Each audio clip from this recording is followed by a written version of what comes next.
Hello friends, welcome back to active mind. तो friends, हम यहाँ पे केवीएस टीजीटी साइंस का सिलेबस कंप्लीट कर रहे हैं और इसके पीछे हमने जो है केमिस्ट्री का काफ़ी जो भी यूनिट है हमारा सिलेबस कंप्लीट कर चुके हैं। उसमें से हमारा 2 चैप्टर रिमेनिंग है जो कि हम कंप्लीट करेंगे धीरे धीरे। तो देखिए, हमने बायोलॉजी का जो भी हमारा चैप्टर था उसको भी मैक्सिमम कंप्लीट कर चुके हैं और जो हमारा फिजिक्स है उसमें हम मोशन और जो हमारा force and law of motion है इसको भी, न्यूटन लॉ ऑफ मोशन जो है इसको भी कंप्लीट कर चुके हैं। और आज का हमारा जो टॉपिक है जिसको हम कंप्लीट करने वाले हैं वो है फ्रेंड्स हमारा ग्रेविटेशन। तो फ्रेंड्स, अब यहाँ पे आपके दिमाग में आता होगा ग्रेविटेशन सुन के, जिसको हम बोलते हैं क्या, गुरुत्वाकर्षण। तो आप बताइए, आपको ये गुरुत्वाकर्षण शब्द सुन के आपके दिमाग में क्या आ रहा? ग्रेविटी जिसको हम बोलते हैं ना।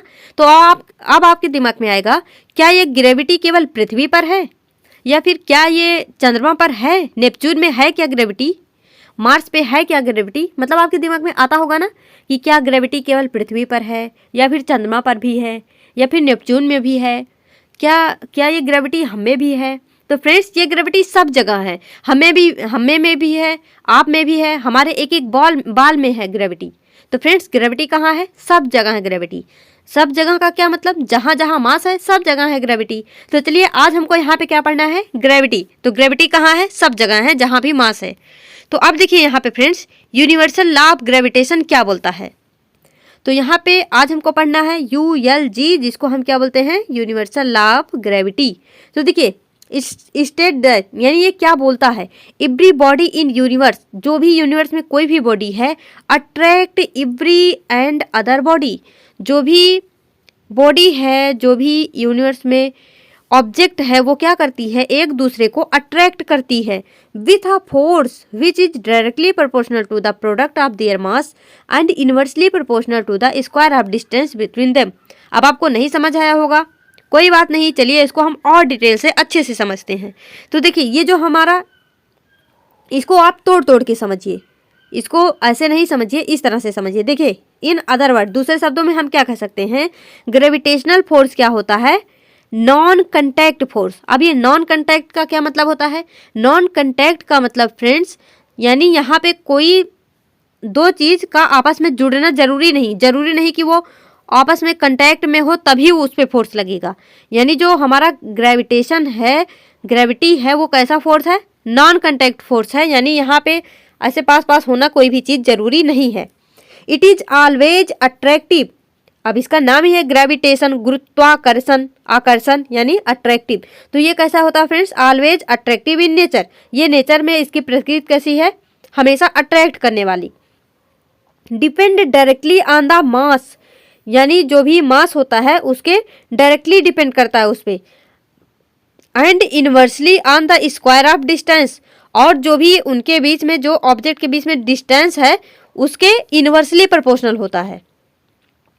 इनवर्स स्क्वायर लॉ भी इसको हम बोलते हैं। अब जैसे यहाँ पे हम देखते हैं ना, देखिए जैसे हम क्या बोल सकते हैं यहाँ पे, इनवर्स स्क्वायर लॉ क्या होता है? इस तरह से, यानी जो भी ऑब्जेक्ट है उनके बीच में जो दूरी है उसके इनवर्सली प्रोपोर्शनल है। यानी ये घटेगा तो ये बढ़ेगा, ये बढ़ेगा तो ये घटेगा, और ये घटेगा तो ये बढ़ेगा। मतलब इनवर्सली प्रोपोर्शनल क्या है? इनवर्सली यानी उल्टा। तो देखिए फ्रेंड्स, इनवर्स स्क्वायर लॉ क्या है? ये अप्लीकेबल होता है कहाँ कहाँ? चार्ज पे भी, मासेस पे, मैग्नेटिक पोल्स पे। तो जो भी हमारे दो चार्ज के बीच में जो फोर्स होता है उसको हम क्या बोलते हैं? Electrostatic force. मासेस पे जो लगता है उसको हम ग्रेविटेशन फोर्स, जिसको अभी हमें पढ़ना ही है। मैग्नेटिक पोल्स पे जो लगता है उसको हम क्या बोलते हैं? Magnetic force. तो इस तरह से ये हमारा जो इनवर्स स्क्वायर लॉ है, यानी जो एफ होता है, जो फोर्स होता है वो इनवर्सली प्रोपोर्शनल होता है उसके डिस्टेंस के। तो इसी को हम इनवर्स स्क्वायर लॉ बोलते हैं। तो इस तरह से ये कहाँ कहाँ अप्लीकेबल होता है? चार्ज पे, मासेस पे, मैग्नेटिक पोल्स पे, सब जगह। तो देखिए, जो हमारा यूनिवर्सल लॉ ऑफ ग्रेविटेशन है वो क्या है? नॉन कंटैक्ट फोर्स है gravitation, always attractive in nature, directly on the masses पे डिपेंड करता है, इनवर्सली जो है स्क्वायर ऑफ डिस्टेंस के ये डिपेंड करता है, इनवर्सली और मास के डायरेक्टली है यहाँ पे। अब देखिए फ्रेंड्स, इसका फॉर्मूला हम कैसे यहाँ पे डिराइव करेंगे। तो देखिए, जो यहाँ पे जैसे मान लीजिए दो ऑब्जेक्ट हैं, अभी हमने पढ़ा ये दो ऑब्जेक्ट के बीच में लगता है, और यहाँ पे वो आपस में एक दूसरे से जुड़े हों ऐसा कोई ज़रूरी नहीं होता है। तो इस तरह से आप देखिए, ये हमारा एक हो गया मास m1 और एक m2। ये जो m2 है ये m1 पे क्या लगा रहा, F फोर्स लगा रहा, और जो m1 है ये m2 पर भी F फोर्स लगा रहा, और इनके बीच की डिस्टेंस क्या है, r है यहाँ पे। तो F प्रोपोर्शनली, अभी हमने पढ़ा ना, F जो होता है वो मास के कैसा है, डायरेक्टली प्रोपोर्शनल है, और जो डिस्टेंस है उसके इन्वर्सली प्रोपोर्शनल है। तो यहाँ पे हम इसको जब एक साथ ऐसे भी लिख सकते हैं, तो इस तरह से हम इसको जब लिखेंगे फिर क्या होगा, ये जो हमारा फोर्स है वो क्या आ जाएगा, G m1m2 upon r square. तो फ्रेंड्स ऐसे तो मज़ा नहीं आता कि ऑलरेडी लिखा हो बस पढ़ते चले जाओ, कम समझ आता है। लेकिन अगर मैं उस तरह से लिखती फिर ये सारा डिलीट हो जाता है, इसका पीपीटी नहीं बन पाता, और फिर मैं आपको इसका नोट्स जो है वो नहीं दे पाती। तो इस तरह से अगर ये लिखा है तो ये आपको टोटली ऐसे ही मिल जाएगा। लेकिन अगर मैं लिखती तो स्लाइड आगे ही नहीं बढ़ेगा अगर हम इसको डिलीट ना करें। तो फ्रेंड्स प्लीज़ मैनेज कर लेना, अभी यहाँ पे कुछ ऐसा रिसोर्स नहीं है कि मैं उस तरह से पढ़ा सकूँ। तो देखिए अब यहाँ पे क्या होता है फ्रेंड्स, ये जो हमारा डायरेक्टली प्रोपोर्शनल होता है इसको हम क्या मान लेते हैं, इसको हम कांस्टेंट मान लेते हैं। तो यहाँ पे हमारा ये जो जी होता है इसको हम क्या नाम देते हैं, यूनिवर्सल ग्रेविटेशनल कांस्टेंट। क्या, यूनिवर्सल ग्रेविटेशनल कांस्टेंट, इसको हम नाम देते हैं। अब जैसे मान लीजिए, जैसे न्यूटन ने बताया कि वो मास के जो है डायरेक्टली प्रोपोर्शनल है, जो उसका डिस्टेंस है उसके इन्वर्सली प्रोपोर्शनल है। लेकिन ये भी तो हो सकता है कि वहाँ मास और डिस्टेंस के अलावा भी कुछ ऐसी चीज़ें हों जो उसको इफेक्ट करे, तो उन्होंने इसको जी मान लिया। अब यहाँ पे ये जो जी होता है इसको हम क्या नाम दे देते हैं, यूनिवर्सल ग्रेविटेशनल कांस्टेंट। और इसकी वैल्यू कितनी होती है, वैसे तो 6.67 इंटू 10⁻11 होता है, लेकिन आप इसको 6.7 भी मान सकते हैं। और इसका यूनिट जो है ये बहुत इंपॉर्टेंट है, अभी ये पूछा था एक कोई एग्जाम में, मुझे ध्यान नहीं आ रहा। तो ये फ्रेंड्स ये इंपॉर्टेंट है, ये बहुत पूछा जाता है। अब देखिए इसकी जो हमारा जी है, ये जो न्यूटन मीटर स्क्वायर पर केजी स्क्वायर है, ये मतलब आता कैसे, इसका यूनिट जो है ये डिराइव यूनिट है। तो इसको कैसे डिराइव करते हैं, तो फ्रेंड्स अभी हमने ये फॉर्मूला पढ़ा ना, F equal to G m1m2 upon r square. अब यहाँ पे ये जो हमारा जी है इसकी हमको यूनिट निकालनी है। तो हम क्या कर देंगे, यहाँ पे न्यूटन मीटर स्क्वायर, इसको इधर ले जाके मल्टीप्लाई कर देंगे, kg.kg, यानी जो m1 m2 है इसका मास क्या होता है, अभी मैंने आपको बताया था कल की वीडियो में, कल के लेक्चर में, m1 जो होता है यानी जो हमारा मास होता है उसका जो यूनिट होता है क्या होता है, kg, किलोग्राम। तो किलोग्राम इंटू किलोग्राम, क्योंकि यहाँ पे m1 m2 दो ऑब्जेक्ट है ना, तो इस तरह से ये kg स्क्वायर हो जाएगा। तो फ्रेंड्स इस तरह से फोर्स का तो यूनिट जो होता है वो न्यूटन होता है, और डिस्टेंस का मीटर होता है। तो newton metre square upon kg square, इस तरह से हमारा ये जो है फ्रेंड्स ये यहाँ पे फॉर्मूला आ जाता है। तो इसको फ्रेंड्स आप याद रखना, यहाँ पे इसकी जो वैल्यू है इसको भी याद रखना, और ये जो फॉर्मूला है इसको, इसकी जो यूनिट है इसको याद रखना, और ये फॉर्मूला, इतना आप जो है याद रखना। अब देखिए यहाँ पे एक क्वेश्चन देखते हैं हम, 2 मासेस यानी 2 मास हैं, क्या है, ऑफ 1 kg ईच, यानी दोनों कितने के हैं, 1 kg के हैं। Are separated by a distance of 1 metre, ये दोनों इनके बीच की दूरी कितनी है, 1 metre. Find the force of gravitation between them, उनके बीच में ग्रेविटेशनल फोर्स हमको निकालना है। तो अब देखिए फ्रेंड्स, m1 कितना है 1 kg, m2 कितना 1 kg, r कितना है 1 मीटर। तो इस तरह से अब हम यहाँ पे वैल्यू रख देंगे। तो g का मान हमको पता ही है 6.7 इंटू 10⁻11, और यहाँ पे इंटू 1 अपान इनके बीच की डिस्टेंस कितनी है, 1 स्क्वायर। तो इस तरह से जब हम इसको कट करेंगे तो इतना हमारा न्यूटन, हमेशा यहाँ पे यूनिट का ध्यान देना, फोर्स का यूनिट क्या है, न्यूटन। तो इस तरह से हमारा 6.7 इंटू 10⁻11 न्यूटन जो है वो आंसर आ जाएगा। अब देखिए एप्लीकेशन ऑफ यूएलजी क्या है, यूनिवर्सल लॉ ऑफ ग्रेविटेशन। तो इसका एप्लीकेशन क्या है हमारे डेली लाइफ में। तो देखिए फ्रेंड्स, जो भी हमारा टाइड आता है, नीट टाइड जो भी है, तो स्प्रिंग टाइड, तो उसमें क्या होता है, इसके पीछे किसका हाथ होता है, ग्रेविटेशन का। तो ये तो हम पढ़ते हैं ज्योग्राफी में। तो यहाँ पे आप बस इतना याद रखिए, जो हमारा सन होता है, जो मून होता है, उनके बीच में ग्रेविटेशन फोर्स की वजह से हमारा नीप टाइड, स्प्रिंग टाइड जो है वो आता है, जिसको हम ज्वार भाटा बोलते हैं। अब देखिए कोई भी व्यक्ति जो है कोई भी चीज़ ऐसे फेंकता है, वो ऐसे ट्रेजेक्टरी पाथ पे आके यहाँ पे गिरता है, तो इसके पीछे भी क्या होता है, ग्रेविटेशन इस तरह से लगता है। तो जिस तरह से वो जाते जाते ऐसे नीचे आ जाता है, यहाँ भी बहुत सारे फोर्सेस लगते हैं, लेकिन फ्रेंड्स यहाँ पे ग्रेविटेशन का भी एक रोल होता है। अब जो भी हमारे सोलर सिस्टम में जो ऑब्जेक्ट हैं वो घूमते रहते हैं, तो फ्रेंड्स यहाँ पर भी मतलब क्या होता है, किसकी वजह से ये घूमते रहते हैं, उनके बीच की दूरी ना घटती है ना बढ़ती है, तो वहाँ पर भी जो है वो ग्रेविटेशन का हाथ होता है। और एक प्लैनेट जो है वो दूसरे के एलोंग जो है मूव करता रहता है, यहाँ पर भी हमारा ग्रेविटेशन लगता है। अब ये जो ग्रेविटेशन होता है फ्रेंड्स, ये क्या होता है, ये weakest among all but still useful. जो हमारा ये ग्रेविटेशनल फोर्स होता है कैसा होता है, वीकेस्ट फोर्स होता है। कैसा होता है फ्रेंड्स, वीकेस्ट फोर्स होता है। अगर सोचिए, अगर ये वीकेस्ट नहीं होता, स्ट्रॉन्गेस्ट होता, तब क्या होता। अगर हमारा ग्रेविटेशनल फोर्स स्ट्रॉन्गेस्ट होता तो पता क्या होता, हम धरती में चिपके रहते हैं, ऐसे खड़े ना रह पाते, क्योंकि वो ग्रेविटेशनल फोर्स खूब ज़्यादा स्ट्रांग होती, फिर तो हम धरती में चिपक जाते ना। तो यहाँ पे इसका वीक होना जरूरी है। तो फ्रेंड्स हमारा ग्रेविटेशनल फोर्स कैसा होता है, वीकेस्ट होता है। इसको भी आप याद रखना। अब देखिए यहाँ से अच्छे अच्छे क्वेश्चन है कुछ।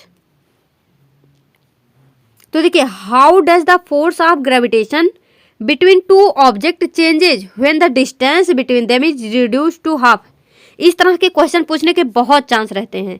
तो अब देखिए, और इसमें कुछ भी नहीं रहता, बहुत ही सिंपल होते हैं। देखिए बोला जा रहा है कि फोर्स ऑफ अट्रैक्शन जो है, how does force of attraction between two object change, दो ऑब्जेक्ट के बीच में जो फोर्स ऑफ अट्रैक्शन है वो कैसे चेंज होगा, यहाँ पे ये हमको बताना है। तो इस तरह से फ्रेंड्स हमारे ऑब्जेक्ट हैं, ये m1 m2 m1 m2। अब देखिए यहाँ पे बोला जा रहा है when the distance between them is reduce. पहले क्या है, मास m1 m2 है, उनके बीच की डिस्टेंस कितनी है r। अब क्या हो रहा, मास m1 m2 के बीच में r/2, उसके डिस्टेंस को क्या कर दे रहे हैं हम, हाफ कर दे रहे हैं, रिड्यूस टू हाफ। अब यहाँ से ये हमारा हो गया फॉर्मूला, जिसको अभी मैंने आपको बताया, F = G m1 m2 upon r²। ये हो गया इक्वेशन फर्स्ट।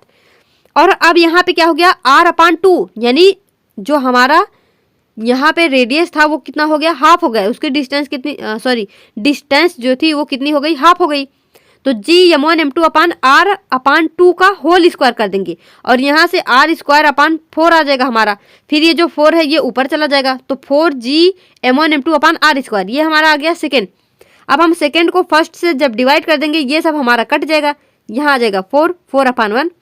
तो ये जो F डैश है, यानी ये न्यू जो है, तो इसको मतलब कंफ्यूज ना हो इसलिए हम F डैश ले लेते हैं। तो F डैश क्या हो जाएगा, 4 टाइम ऑफ इनिशियल फोर्स। तो इसको आप याद रखना। तो ये हमारे एग्जाम में पता कैसे आएगा, मान लीजिए ये लिख देगा, इस तरह से इसको लिख देगा, उसके बाद वहाँ पे वो आपको दे देगा इस तरह से, वहाँ पे वो स्टेटमेंट वाइज देगा। स्टेटमेंट कैसे देगा, जो जैसे यहाँ पे है ना, किस तरह से चेंज होगी, जो उसके फोर्स ऑफ ग्रेविटेशन है वो किस तरह से चेंज होगी। तो वहाँ पे लिख देगा जो न्यू यहाँ पे फोर्स ऑफ ग्रेविटेशन है वो इनिशियल फोर्स ऑफ ग्रेविटेशन का 4 टाइम्स हो जाएगा, या फिर 4 टाइम रिड्यूज हो जाएगा, या फिर इंक्रीज हो जाएगा। तो इस तरह से आपसे वहाँ पे कंडीशन दे देगा। तो इस तरह से आप इसको निकाल के रख सकते हैं। अब देखिए यहाँ पे मैं आपको एक ही क्वेश्चन में कई सारे इसको करके दिखाती हूँ। ऑलरेडी करा हुआ तो मज़ा नहीं आ रहा, लेकिन कोई बात नहीं, आप इसको मैनेज कर लेना फ्रेंड्स। आप बस इसको ये क्वेश्चन नोट करना और खुद से लगा के देखना बाद में। एक बार मैं बता दे रही हूँ। देखिए, what happen to the force object to object, force between two object, यानी क्या होगा, फोर्स पे क्या इफेक्ट पड़ेगा दो ऑब्जेक्ट के बीच में। इफ मीन्स यदि the mass of one object is double, मतलब क्या होगा अगर एक मास जो है, एक का m1 होगा और दूसरे का क्या हो जाएगा 2m, यानी एक का मास अगर m1 है दूसरे का डबल कर देंगे यानी 2m हो जाएगा। तो अब क्या होगा, और यहाँ पे पूछा जा रहा क्या होगा अगर distance between object is double and triple, मतलब क्या होगा अगर उनके बीच का डिस्टेंस जो है उसको डबल और ट्रिपल कर दे। Mass of both object are double, और मतलब तब क्या होगा अगर दोनों का मास जो है उसको डबल कर दे। तो देखिए फ्रेंड्स, यहाँ पे ये एक क्वेश्चन के अंतर्गत 3-4 क्वेश्चन है, तो इसको आप अच्छे से देखिए इसका आप इंड रिजल्ट भी याद रख सकते हैं डायरेक्टली। अगर एग्जाम में आए तो डायरेक्टली इसको ऐसे कर देना। जैसे यहाँ पे मास अगर बोले मास जो है डबल हो रहा, तो डबल देखिए यहाँ पे पहले का डबल हो जाएगा। और अगर यहाँ पे बोले डिस्टेंस जो है वो डबल हो रहा, तो अगर डिस्टेंस डबल होगा तो यहाँ पे देखिए क्या हो जा रहा, उसका 4 टाइम नहीं, उसका अपान में 4 हो जा रहा, यहाँ पे रिड्यूज हो रहा 4 से। और यहाँ पे अगर मतलब 3 है तो 3×3=9 से यहाँ पे रिड्यूस हो रहा। तो इसको आप डायरेक्टली भी याद रख सकते हैं, अदरवाइज आपको इतना लंबा इसको निकालना भी पड़ेगा।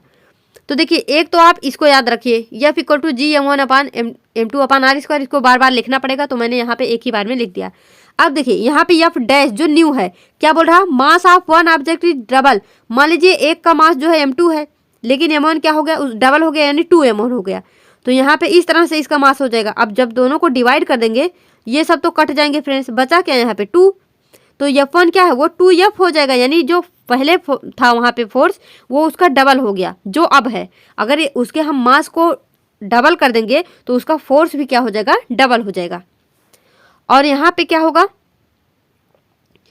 अगर उसके एक बार क्या किए हैं, उसके दूरी जो है उसका डिस्टेंस क्या है, डबल किए हैं, तो यहाँ पे फ्रेंड्स ये तो आप कैलकुलेशन कर ही लेंगे मेरे हिसाब से।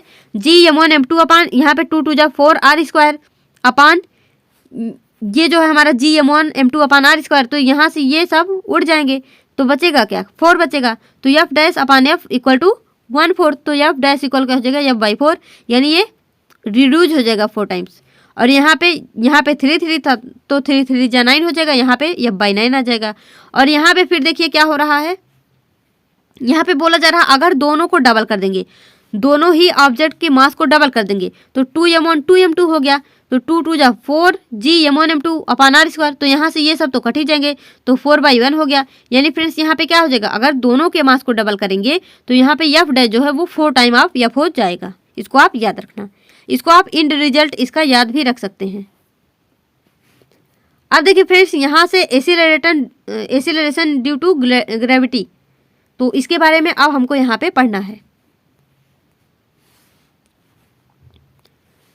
अब देखिए एसिलरेशन ड्यू टू ग्रेविटी क्या है, जी इसको हम फ्रेंड्स जो है स्मॉल जी से डिनोट करते हैं। तो देखिए जो हमारा स्मॉल जी है यानी एसिलरेशन ड्यू टू ग्रेविटी जो है वो क्या है, acceleration gained by an object due to gravitational force. यानी यहाँ पे क्या कहेंगे हम, अब जैसे हमने मोशन में क्या पढ़ा था, एसिलरेशन क्या है, जो स्पीड को बढ़ा दे या घटा दे।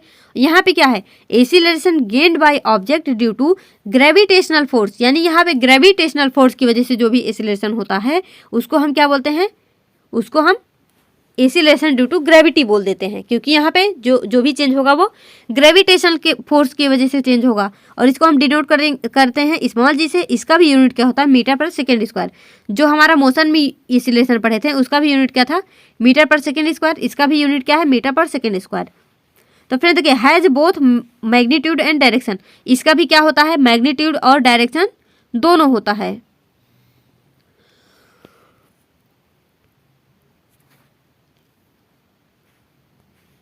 अब देखिए फ्रेंड्स यहाँ पे इसका डेरिवेशन देख लीजिए एक बार, डिराइविंग फार्मूला ऑफ जी। तो इसको देखिए, इसको आप डायरेक्टली यहाँ से याद भी रख सकते हैं या फिर इसको आप पूरा डेरिवेशन एक बार देख लीजिए, केवल आपको समझ आ जाए कि ये कैसे निकाला गया है। तो इसको आप डायरेक्टली भी याद रख सकते हैं क्योंकि न्यूमेरिकल तो हमको इसी से करना है, लेकिन एक बार समझना भी जरूरी है। तो देखिए friends F equal to G m1 upon m2 upon r square, ये तो हम ऊपर पढ़ ही लिए। तो यहाँ से क्या होगा, मान लीजिए ये हमारी इतनी बड़ी सी पृथ्वी है। अब इसमें क्या होगा, कोई छोटा सा ऑब्जेक्ट यहाँ पे आप रख देंगे। अब ये क्या होगा, इसका जो है मास m है। तो फ्रेंड्स इतनी बड़ी सी पृथ्वी हमारी, यहाँ पे कोई छोटा सा इतू सा चीज़ रख देंगे तो क्या होगा, उसका जो डिस्टेंस है उसको हम नेगलेक्ट कर सकते हैं। तो यहाँ पे जो इसका r था उसको हम नेगलेक्ट कर दिए। अब क्या होगा, यहाँ पे हमारा बचा जो भी बचा वो अर्थ की रेडियस बची। तो F equal to m m, यानी मास का जो अर्थ का मास है वो कैपिटल M, जो ऑब्जेक्ट है उसका मास स्मॉल m, तो r स्क्वायर यहाँ पे हो गया। अब मान लीजिए यही ऑब्जेक्ट जो है ये रखा है ग्राउंड पे, यहाँ भी m है, तो यहाँ पे कौन सा फोर्स लगेगा, F इक्वल टू ma, यानी F इक्वल टू mg भी इसको हम बोल देते हैं। तो फ्रेंड्स अब देखिए यहाँ पे जो हमारा लेफ्ट हैंड साइड है ये फोर्स इक्वल है, तो हम इसको भी इक्वल में कर सकते हैं। तो इक्वेशन 1 और 2 से क्या करेंगे, mg equal to Gm upon r square, m से m कट गया। अब यहाँ से फ्रेंड्स, अब यहाँ से ये m और m इसके कटने का क्या मतलब होता है, छोटे m, ये जो हमारा छोटा वाला m है, इस छोटे m के कटने का क्या मतलब है। तो फ्रेंड्स यहाँ पे ये मतलब है कि यहाँ पे जो भी हमारा मास है, जो भी आपका मास है वो इस बात पे डिपेंड ही नहीं करता कि उस पर कितनी ग्रेविटी लगेगी। यानी अगर जैसे हम हो गए, आप हो गए, कोई भी हो गया, वहां पे हमारा जैसे यहाँ पे हम क्या देखे थे, पृथ्वी पे एक ऑब्जेक्ट है। तो फ्रेंड्स यहाँ पे चाहे हम हो चाहे कोई भी हो, उसका मास डिपेंड ही नहीं करता कि ग्रेविटी कितनी लगेगी। यहाँ पर तो मास जो है पृथ्वी का डिपेंड करेगा कि वो कितनी ग्रेविटी लगाएगी। नहीं समझ आया?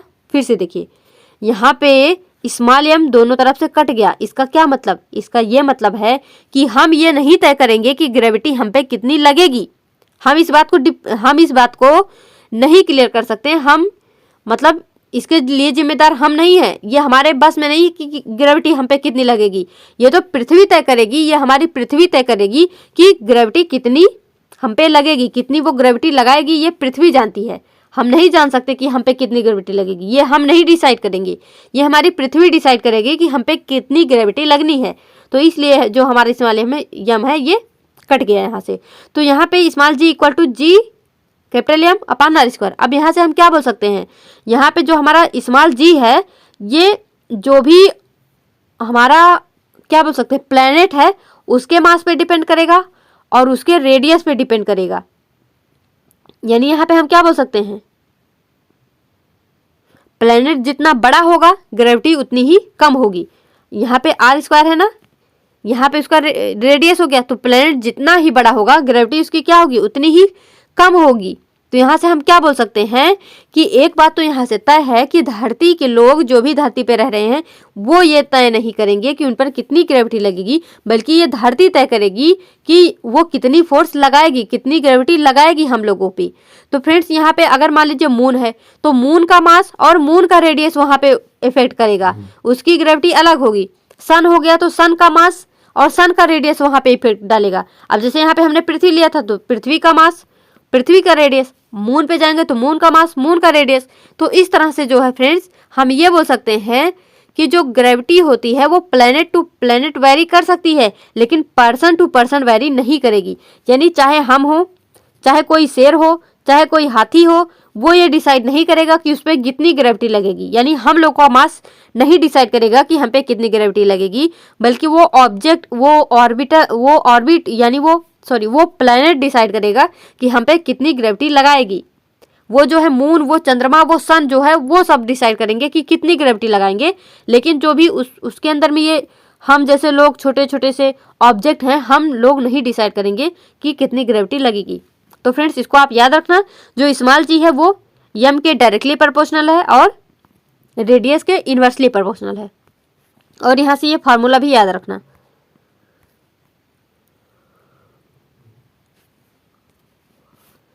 अब यहाँ पे देखिए,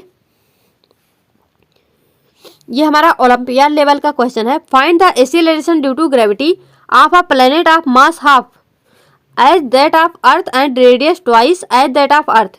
अब देखिए फ्रेंड्स, यहाँ पे बोला जा रहा है कि हमको एक्सीलरेशन ड्यू टू ग्रेविटी यानी स्मॉल जी फाइंड करना है। कब? जब एक प्लेनेट का मास जो है उसको हाफ कर दिया जाए, as that of Earth and radius twice, और उसके रेडियस को क्या कर दिया जाए, ट्वाइस। तो देखिए सबसे पहले ये फार्मूला तो हमको पता है। अब यहाँ पे जी डैश हम निकालेंगे। जी डैश क्या हो जाए, जी यम अपान 2, मास को हाफ कर रहे हैं तो यम अपान 2, और रेडियस को ट्वाइस कर रहे हैं तो 2r, तो यहाँ पे 2r स्क्वायर। अब यहाँ पे 2 2 जा 4 होगा, 4 2 जा 8 हो जाएगा। तो फ्रेंड जी यम अपान 8r स्क्वायर, यानी ये हो गया हमारा इक्वेशन सेकंड, ये हो गया फर्स्ट। तो इक्वेशन सेकंड को इक्वेशन फर्स्ट से जब डिवाइड करेंगे तो ये उड़ जाएगा, ये उड़ जाएगा, तो क्या बचेगा 1/8।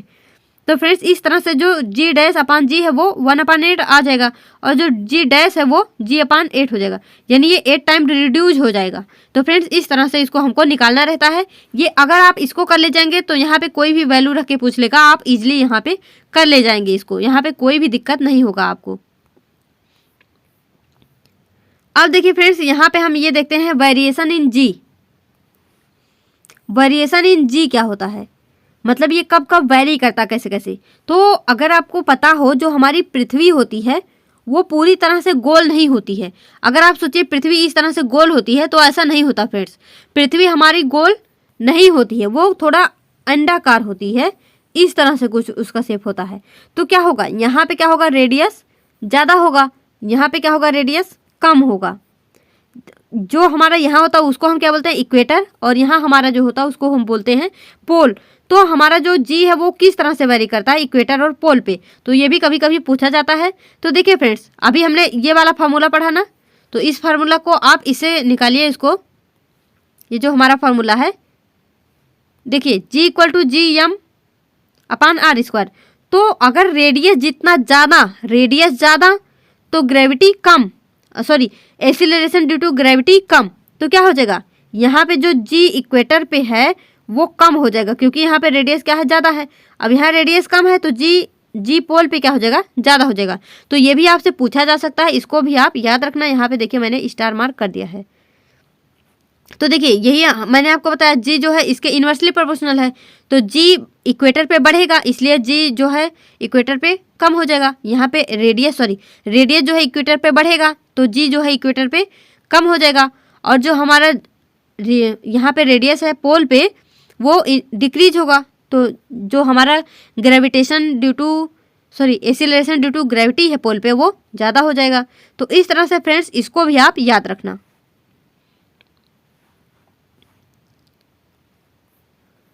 अब देखिए यहाँ पे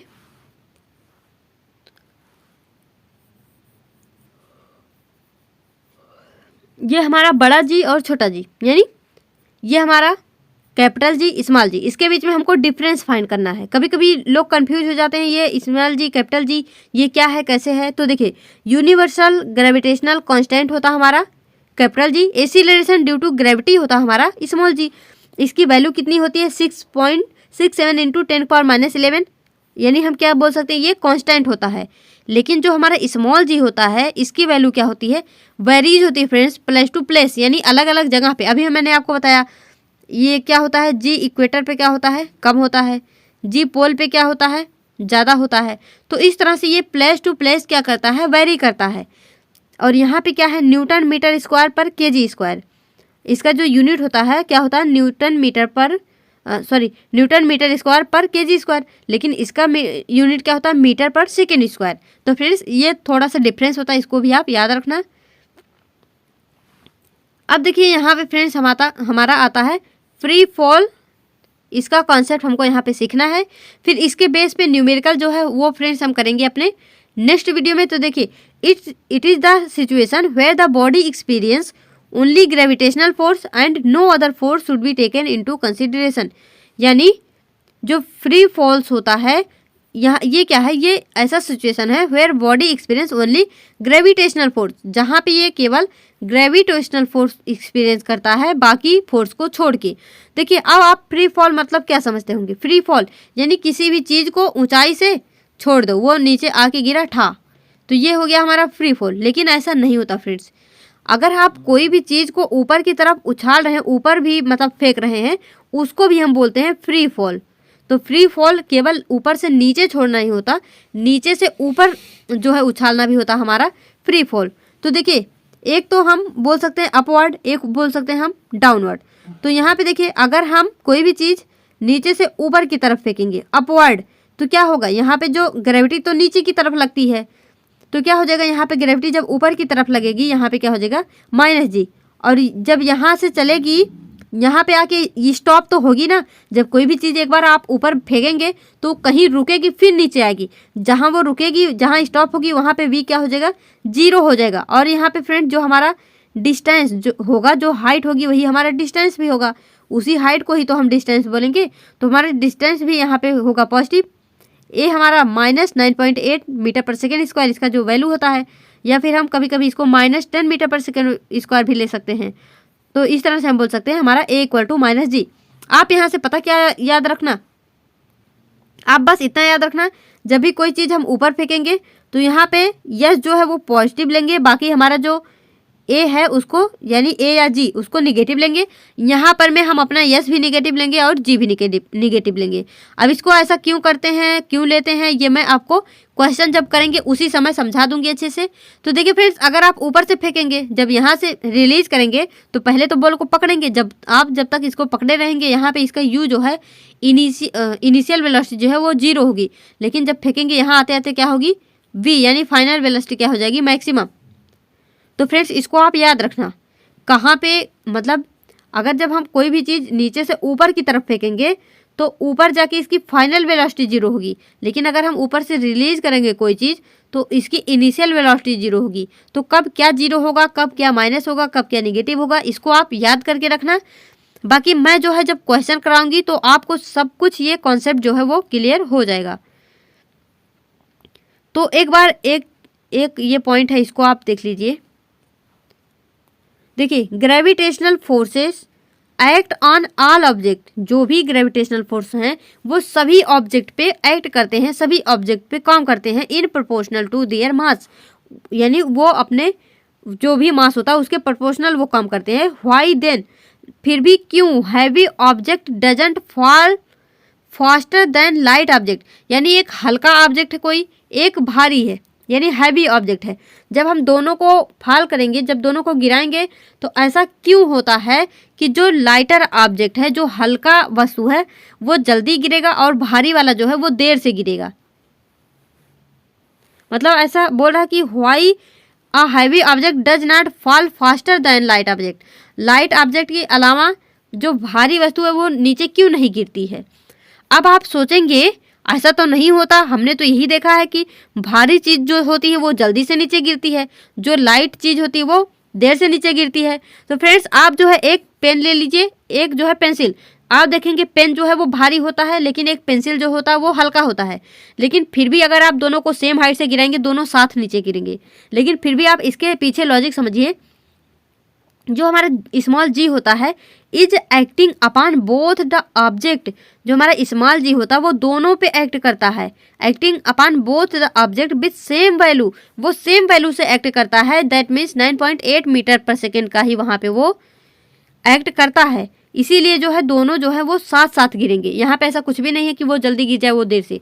अब आप नेक्स्ट वाले क्वेश्चन से और भी कंफ्यूज होंगे, why will a sheet of paper fall slower, जो एक शीट ऑफ पेपर है वो स्लो कहाँ गिरेगा, one that is crumple into a ball, एक पेपर है जो कि इस तरह से गिराया गया, एक पेपर है उसको इस तरह से आप कर लीजिए, उसको ऐसे मोड़ मार के इसको इस तरह से कर लीजिए, तो ये जल्दी गिरेगा, ये धीरे धीरे गिरेगा। ऐसा क्यों, अभी यही हमने पढ़ा, जब मास ज़्यादा होगा तो दो और एक लाइट होगा एक हैवी होगा, दोनों सेम वेलोसिटी से गिर रहे हैं, लेकिन यहाँ पे वही कागज़ है लेकिन ये जल्दी गिर रहा है, ये देर से गिर रहा, ऐसा क्यों। अब आप कंफ्यूज हो जाएंगे। तो देखिए फ्रेंड, जिस तरह से क्वेश्चन पूछे उसी तरह से हमको आंसर देना चाहिए। तो अब देखिए यहाँ पे क्या होगा, ड्यू टू एयर फ्रिक्शन, देखिए फ्रेंड्स यहाँ हमारी जो पृथ्वी है वहाँ पे क्या होगा, कुछ ना कुछ एयर भी होते हैं। तो फ्रेंड्स यहाँ पे एयर जो होते हैं उसमें एयर फ्रिक्शन लगाते हैं, तो ये धीरे धीरे ऐसे लहराते लहराते धीरे धीरे आके गिरता नीचे।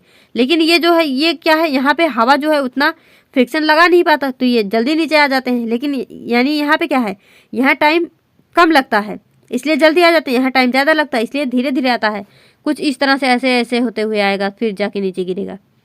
तो फ्रेंड्स इसको आप याद रखना, इसमें कन्फ्यूज मत होना, जैसे क्वेश्चन पूछे उसी तरह से हमको यहाँ पे जवाब देना है। तो आप इसमें कंफ्यूज होते रहते हैं इसलिए मैंने इसको आपको बता दिया अच्छे से।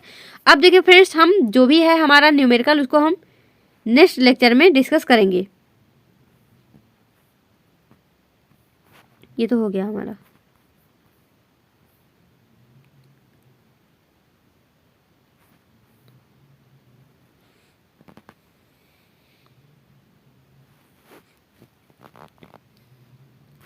देखिए यहाँ पे फ्रेंड्स क्वेश्चन भी डिस्कस कर लेते हैं, यहाँ पे है तो देखिए फ्री फॉल जो अभी मैंने आपको बताया, या तो हम ऊपर से किसी भी वस्तु को नीचे छोड़ेंगे या नीचे से ऊपर को। देखिए यहाँ से क्वेश्चन कैसे बनेगा, अ बॉल इज ड्रॉप्ड, ध्यान रखना ये या तो ड्रॉप्ड या तो रिलीज लिखा रहेगा, और अगर वहाँ पे मतलब नीचे से ऊपर फेंकने की बात होगी वहाँ पे हम क्या लिखेंगे, प्रोजेक्टेड अपवर्ड ऐसे आएगा। तो देखिए अभी इसको ड्रॉप किया गया है from a building, 120 metre tall, यानी एक बिल्डिंग है जो 120 मीटर टॉल है, यहाँ से कोई वस्तु को वो नीचे की तरफ उसको ड्रॉप किया गया है। तो देखिए टाइम ऑफ फॉल हमको बताना है, velocity when it touches ground, इसकी वेलोसिटी बतानी है जब वो ग्राउंड को टच करेगा। अब देखिए इसको रिलीज किया गया है, यानी पहले हम बॉल को पकड़े होंगे, यानी उसकी इनिशियल वेलोसिटी क्या थी तब 0, फिर उसको छोड़े होंगे, फिर वो धीरे धीरे नीचे आया होगा, तो इसकी इनिशियल वेलोसिटी 0। यहाँ पे यस, इसकी हाइट क्या है निगेटिव, जब मैंने आपको बताया जब भी डाउनवर्ड लेंगे तो यस को निगेटिव लेंगे, ए भी हम निगेटिव लेंगे, टी हमको निकालना है, बी निकालना है। तो सबसे पहले देखिए यहाँ पे हमारा फर्स्ट जो है यहाँ से टी निकालते हैं। तो इस फॉर्मूले को देखिए हम अपना जो लॉ ऑफ मोशन था वहाँ पे लगाते हैं। तो s equal to u2 plus half a t square, s हमारा दिया है, u 0 है तो ये पूरा 0 हो जाएगा, हाफ ए क्या है -10 टी स्क्वायर, यहाँ से ये कट जाएगा, 2 5 जा 10, तो इधर ये 120 है, ये माइनस माइनस यहाँ से कट जाएगा, और ये फ्रेंड्स 5 से ये 24 टाइम कट जाएगा। तो यहाँ से t इक्वल टू √24 और यहाँ से 2√6 आ जाएगा हमारा t, और यहाँ पे फिर हमको v निकालना है, तो v equal to u plus a t, इसको रख देंगे, फिर इस तरह से हम रख के इसकी वैल्यू पुट करके आंसर जो है वो निकाल लेंगे। तो फ्रेंड्स ऐसे तो मुझे भी नहीं बताने में मज़ा आ रहा कि ऑलरेडी सब कुछ लिखा हो फिर उसको पढ़ते चले जाओ, जैसे सेटिस्फेक्शन नहीं मिल रहा, लेकिन फ्रेंड्स कर भी क्या सकते हैं, आपको इस तरह से मैनेज तो करना ही पड़ेगा। आप जो है एक बार देख लीजिए इसको, उसके बाद ऐसे क्वेश्चन देख के खुद से लगाने की कोशिश करिए, बहुत ही ईजी है, आराम से लग जाएगा, लेकिन ऐसे मज़ा नहीं आ रहा, ऑलरेडी लिखा हुआ है सब कुछ। अब देखिए यहाँ पे अपवर्ड मोशन, अपवर्ड मोशन में इस तरह से क्वेश्चन आएगा, an object is projected upward, जब एक ऑब्जेक्ट को प्रोजेक्ट किया जाता है ऊपर की साइड में with a velocity of 25 metre per second, तब हमको क्या फाइंड करना है, मैक्सिमम हाइट अचीव्ड, यानी वो कितने ऊपर तक जाएगी, और time taken by object to reach the ground again, और दोबारा से वो ग्राउंड को कब टच करेगी ये हमको निकालना है। तो देखिए फ्रेंड्स यहाँ पे हमको हाइट निकालना है, मैक्सिमम हाइट, और फिर टाइम हमको यहाँ से निकालना है। तो हमको क्या क्या गिवन है, अब कोई भी ऑब्जेक्ट को प्रोजेक्ट किया गया है, तो u हमारा इनिशियल वेलोसिटी क्या है 25 मीटर पर सेकेंड, v यानी कहीं पे जाके यहाँ पे आके रुकेगी फिर नीचे आएगी, v क्या हो गया फाइनल वेलोसिटी 0, ये हम निगेटिव लेंगे हमेशा, तो ये हमारा -10 मीटर पर सेकेंड स्क्वायर। अगर ये नहीं भी देगा तो आप याद रखिए g की वैल्यू ये होती ही है 10 मीटर पर सेकेंड स्क्वायर, या फिर 9.8 भी हम लेते हैं यहाँ पे। तो हमको यस निकालना t। तो देखिए फ्रेंड्स यहाँ पे अब देखिए हमको इस तरह से, मैंने आपको जो मोशन का 3 फार्मूला बताया था वो आपको एकदम अच्छे से रटा होना चाहिए अच्छे से, तभी आप जल्दी जल्दी निकाल पाएंगे। देखिए अब 2a equal to v square minus u square, यहाँ पे t तो निकालना ही था, तो इसलिए हम s equal to ut plus half a t square भी नहीं रख सकते, या फिर v equal to u plus a t भी नहीं रख सकते। तो यहाँ से देखिए a दिया हमारा -10, यस निकालना है, v तो 0 है, u 25 स्क्वायर हो जाएगा। तो इस तरह से जब इसको काटते पीटते जाएंगे तो यहाँ से यस इक्वल टू 31.25 मीटर आ जाएगा। फिर यहाँ से s equal to ut plus half a t square रख देंगे, यस हमारा क्या हो गया, अच्छा यहाँ पे ये हो जाएगा 0 क्योंकि ये ग्राउंड पे आ गया। अब यहाँ से हमको तो टाइम निकालना है कि जब वो ग्राउंड कर जाएगा, मतलब रीच द ग्राउंड पे पहुंच जाएगा, तो यस इक्वल टू 0 हो जाएगा फ्रेंड्स। तो यहाँ पे 25 टी हाफ -10 टी स्क्वायर, फिर इसको कट पिट करके क्या आ जाएगा t इक्वल टू 5 सेकेंड। तो फ्रेंड्स इस तरह से इसको आप लगाइएगा अपने आप से भी, और फ्रेंड्स एनसीईआरटी प्लीज़ पढ़ते रहिएगा, क्योंकि एनसीईआरटी से हमारा कॉन्सेप्ट जो है वो बिल्डअप होता है। ये तो देखिए अभी जो मैंने आपको बताया था ग्रेविटेशनल फोर्स का एग्जाम्पल, जब भी कोई चीज़ फेंकेंगे तो इस तरह से वो नीचे आता जाएगा। तो देखिए फ्रेंड्स इस वीडियो में यहीं तक, मिलेंगे अपने नेक्स्ट वीडियो में, तब तक के लिए all the best, be happy B positive.